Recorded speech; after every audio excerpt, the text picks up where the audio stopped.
মাগরিবের নামাজের পরে হাসবুনাল্লাহু নি'মাল ওয়াকিল এই দোয়াটা যদি 33 বার করে পাঠ করতে পারে, আল্লাহ পাক নগদে তাকে 4টা পুরস্কার দান করে দেয়। যেরকম সুবহানাল্লাহ। এবং এই পুরস্কারগুলো আপনি নিজের চোখে দেখতে পারবেন যে হাসবুনাল্লাহু নি'মাল ওয়াকিল এই দোয়াটা পাঠ করার কারণে আল্লাহ পাক আপনাকে কি কি বেনিফিট দান করেছে। 1 নম্বরে আল্লাহ পাক আপনার দুশ্চিন্তা, আপনার টেনশন আল্লাহ পাক দূর করে দিবে। আপনি যত বড় দুশ্চিন্তায় থাকেন না কেন, আপনার টেনশন আপনাকে একদম শেষ করে দিচ্ছে।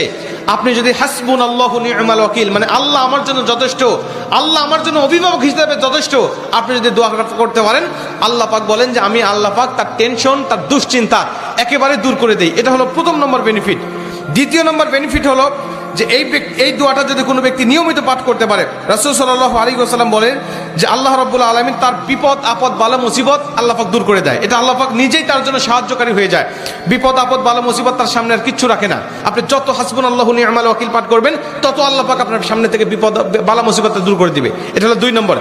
3 নম্বরে নবীজি সাল্লাল্লাহু আলাইহি ওয়াসাল্লাম বলছেন যে ব্যক্তি হাসবুনাল্লাহু নি'মাল ওয়াকিল বেশি বেশি পাঠ করবে, আল্লাহ রাব্বুল আলামিন সে যদি কারোর দ্বারা জুলুম শিকার হয়ে থাকে, সে মাজলুম, তার উপরে কেউ জুলুম করেছে, তার উপরে কেউ কষ্ট দিয়েছে, তাকে এই কষ্টটা সে পেয়ে আল্লাহ পাকের কাছে হাসবুনাল্লাহু নি'মাল ওয়াকিল পাঠ করেছে, আল্লাহ পাক বলেন নিজেই আমি ওই মাজলুমের পক্ষে হয়ে যাই, জালিমের বিপক্ষে আমি আল্লাহ নিজের অবস্থানটা দাঁড় করা দেই। যেরকম সুবহানাল্লাহ।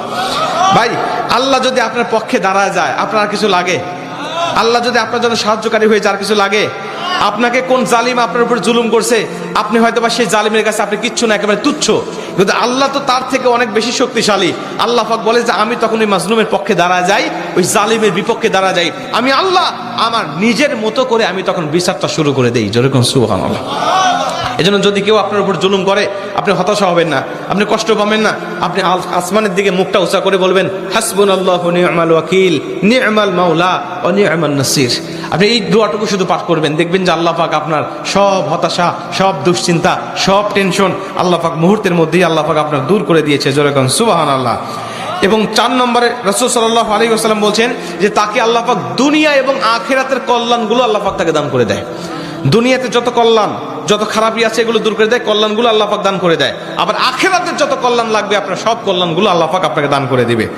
আল্লাহ পাক আমাদের সবাইকে এই 4টি ফজিলতগুলো পাওয়ার আশায় হলেও আল্লাহ পাক আমাদের সবাইকে এই হাসবুনাল্লাহু নি'মাল ওয়াকিল এটা মাগরিবের পরে 33 বার, অনেক মুহাদ্দিস বলছেন ফজরের পরে 33 বার, যদি কোনো ব্যক্তি 11 বার পড়তে চায় সমস্যা নেই, কিন্তু 33 বার পড়তে পারলে সবচেয়ে ভালো ফলাফল পাওয়া যায়। আপনারা অধিকাংশ 33-এর অধিক পড়লেও কোনো সমস্যা নেই। এক কথায় যে ব্যক্তি হাসবুনাল্লাহু নি'মাল ওয়াকিল বেশি বেশি পাঠ। Thanks for watching my video and subscribe.